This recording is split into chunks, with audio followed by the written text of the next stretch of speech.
இந்த 2019ஆம் ஆண்டு ஏப்ரல் மாதம் கடகராசியில் பிறந்தவங்களுக்கு என்ன மாதிரியான பலன்கள் நடக்குன்னு பார்க்குறப்போ, முதல் பாயிண்ட்டே வந்து ஜென்ம ராசிக்கு 6ஆம் இடத்துல சனி. இது ஒரு பாசிட்டிவான வாய்ப்பு. கேது 11ஆம் இடத்துல செவ்வாயும் சஞ்சரிக்கிறது வந்து நல்ல பாசிட்டிவான இடத்துல தான் சஞ்சரிக்கார். ஸோ பணிபுரிப்பவர்களுக்கு வந்து முதல் பாயிண்ட்டு சொல்லி ஆகணும். வேலைக்கு போய்ட்டுருக்கவங்களுக்கு வந்து நீங்கள் ஈவன் எந்த வேலைக்கு வேணாலும் போய்ட்டுருங்க. மிக முக்கியமாக ஐடி ஃபீல்டில் இருக்கவங்களுக்கு, அதே சமயம் பேங்கிங் ஃபீல்டில் இருக்கவங்களுக்கு, அரசு சார்ந்த துறையில் இருக்கவங்களுக்கு, இந்த மாதிரி இருக்கவங்களுக்கெல்லாம் வந்து பதவி உயர்வுக்காக வெயிட் பண்ணிட்டு இருந்திருப்பீங்க. ரொம்ப நாளாக எதிர்பார்ப்பு இருந்திருக்கும். ஒரு சிலருக்கு கிடைக்காம இருந்திருக்கும். ஒரு சிலருக்கு ஏற்கனவே சனி பகவான் 6ஆம் இடத்துல இருக்கிறதுனால வந்து ஏற்கனவே உங்களோட இன்க்ரிமெண்ட் ஆகட்டும், அதாவது உங்கள் சம்பள உயர்வாகட்டும் அல்லது பணி உயர்வாகட்டும் இரண்டுமே கிடைச்சிருக்கும். அப்படி கிடைக்காம தவிச்சிட்டு இருந்தவங்களுக்கு இந்த மாதம் வந்து நிச்சயமாக கிடைக்கும்னு சொல்லலாம். அதே சமயம் புதுசாக வேலை தேடிட்டு இருக்கேன், நான் வந்து டிகிரிலாம் முடிச்சிட்டேங்க, புதுசாக வேலை தேடிட்டு இருக்கேன் அப்படின்னு கேட்குறவங்க வந்து நிச்சயமாக உங்கள் தகுதிக்கேற்ற வேலை கண்டிப்பாக கிடைக்குங்க. பட் கொஞ்சம் அதுக்காக ரிஸ்க் எடுக்கணுன்னீங்க. அதே சமயம் வெளியூர் வெளிநாட்டுக்கு சென்று வேலைக்கு போயிட்டு பணிபுரியலாமா அப்படின்னு ஒரு சிலர் கொஸ்டின் கேட்டிருப்பீங்க. அந்த மாதிரி ஆட்கள் எல்லாமே வந்து இந்த டைமில் முயற்சி பண்ணிங்கன்னா நல்லா பாசிட்டிவான பலன்களே நடக்கும். அதாவது பெரிய கான்ட்ராக்ட் போட்டு போகிறதுங்கிறது இல்லாமல் ஒரு சின்ன ஒரு ப்ராஜெக்டுக்காக போயிட்டு வர்றது, அல்லது வந்து நிச்சயமாக வந்து வெளிநாடு போகிறதுக்கான வாய்ப்பு வந்து கடகராசியை பொறுத்த வரைக்கும் இருக்குது. பட் எந்த மாதிரியான ஆங்கிள் இருக்குதுன்னு பார்க்குறப்போ ஒரு லாங் டேர்மாக போகிறதுக்கான வாய்ப்புகள் இல்லை. ஸோ வந்து ஒரு ஷார்ட் டேர்ம் ஒரு மாதம் போயிட்டு வர்றது, இல்லை ஒரு சின்ன ப்ராஜெக்ட்டுக்காக போயிட்டு வரங்கிற மாதிரியான விஷயத்தான் போவீங்க. சரி, அப்படி ஒரு வெளிநாடு போயிட்டு வரதுனால வந்து எனக்கு என்ன பயன் இருக்க போகுது அப்படின்னு கேட்டிங்கன்னா, நிச்சயமாக அதனால் கண்டிப்பாக ஆதாயம் இருக்குங்க. நல்லாவே ஆதாயம் இருக்கும். பண விஷயங்களில், பொருளாதார விஷயங்களில் நிச்சயமாக முன்னேற்றம் இருக்கும். அப்படி எனக்கு வெளிநாடு போகிறதுக்கான வாய்ப்பு இல்லை அப்படின்னு நினைக்கிறவங்க, நீங்கள் அண்டை மாநில பக்கத்தில், நீங்கள் இப்போ ஆக்சுவலாக வந்து தமிழ்நாட்டில் இருக்கீங்க, சென்னையில் இருக்கீங்க அப்படின்னா பக்கத்தில் ஹைதராபாத் போயிட்டு வர்றது, இல்லை பெங்களூர் போயிட்டு வர்றது, நிச்சயமாக வந்து ஒரு சின்ன ஒரு ப்ராஜெக்ட்டுக்காகவோ ஏதோ ஒரு விஷயத்துக்காக இந்த டைமில் வெளி பயணம் அப்படிங்கிறது, வெளியூர் அல்லது வெளிநாடு பயணம் நிச்சயமாக இருக்குதுன்னு சொல்லலாம். ஸோ இந்த பயணத்துக்காக வந்து பயப்பட வேண்டாம். நீங்கள் இந்த பயணம் வந்து உங்கள் தகுதிகள், திறமைகளை வந்து வெளிக்கொண்டு வரதுக்கான பயணமாக தான் இருக்க போகுது. ஸோ கடகராசியை பொறுத்த வரைக்கும் எதுலேயுமே வந்து துணிச்சு நிற்கக்கூடியவர்கள். ஸோ இந்த டைமை வந்து நல்லபடியாக யூஸ் பண்ணிக்கணும். சமயம் வேலைக்கு போய்ட்டு இருக்கவங்க ஒரு சிலர் வந்து பணியிட மாற்றம் வேணுங்கிறதுக்காக ரொம்ப நாள் நினச்சிட்டு வந்திருப்பீங்க. ஒரு ட்ரான்ஸ்ஃபர் வேணும்னு நினச்சிட்டு வந்திருப்பீங்க. அந்த ட்ரான்ஸ்ஃபர் எல்லாமே வந்து இந்த மாதம் கிடைக்கிறதுக்கான வாய்ப்புகள் அதிகமாகவே இருக்குது. இது எல்லாமே வந்து நம்ம சொல்கிறது பொதுவான பலன்களுங்க. கடகராசியில் பிறந்தவங்களுக்கு கோச்சார ரீதியாக இருக்கக்கூடிய கிரக நிலைகள் வச்சு இந்த ஏப்ரல் மாதம் எப்படி இருக்குன்னு பார்க்குறோம். ஒவ்வொரு ராசிக்கும், அதாவது ஒவ்வொரு ஜாதகத்துக்கும் தனித்தனியான பலன்கள் தான் இருக்குது. ஸோ இது வந்து ஜென்ரலாக பொதுவான பலன்களை எடுத்துக்கோங்க. மற்றபடி வந்து சொந்த பந்தங்களால் வந்து ஏதாச்சும் தொந்தரவு இருக்குமான்னு கேட்டிங்கன்னா, அவங்களால ஓரளவுக்கு மகிழ்ச்சியாக இருக்குங்க. இது வரைக்கும் ஒரு சிலர் வந்து தொந்தரவுகள் இருந்திருப்பாங்க. அந்த தொந்தரவுகள் எல்லாமே மறைஞ்சிருந்த மாதம். தனவரவுகளை பொறுத்த வரைக்கும் நீங்கள் ஈவன் வந்து வேலைக்கு போகிறவங்களா இருங்க, இல்லை ஹவுஸ் ஒய்ஃபாக இருங்க, இல்லை நீங்கள் ஒரு பிஸ்னஸ் பண்ணுறவங்களா இருங்க, பண வரவுகளை பொறுத்த வரைக்கும் தாராளமாகவே இருந்துகிட்ருக்கும்.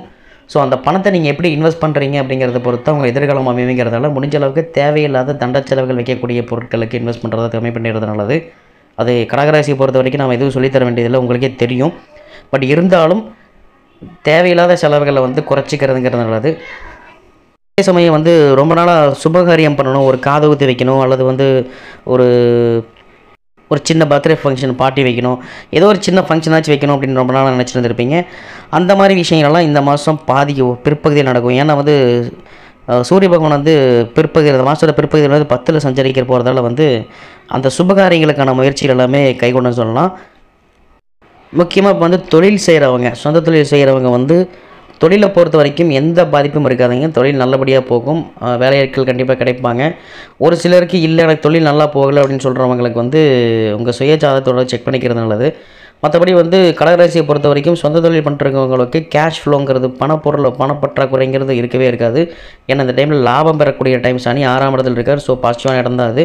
ஸோ வேலையாட்களை பொறுத்த வரைக்கும் நல்லபடியான ஒத்துழைப்பு கொடுப்பாங்க. அவங்க வேலைகள் எல்லாமே ஜரூராக நடக்குன்னு சொல்லலாம். நெகட்டிவ்னு சொல்கிறதுக்கு எதுவுமே இல்லை. நெகட்டிவ் அப்படின்னு சொல்லணும்னா பண விஷயங்கள், கொடுக்கல் வாங்கலில் மட்டும் கொஞ்சம் எச்சரிக்கையாக இருந்துக்கங்க. யாரையும் நம்பி முன்ஜாமீன் கையெழுத்து நிற்காதீங்க. இது ஏற்கனவே நம்ம அதிசார குரு பயிற்சியெல்லாம் சொல்லிடும் கடகராசிக்கு. இருந்தாலுமே வந்து இந்த டைமில் ஜாமீன் ஒரு சூழ்நிலை உருவாகும்.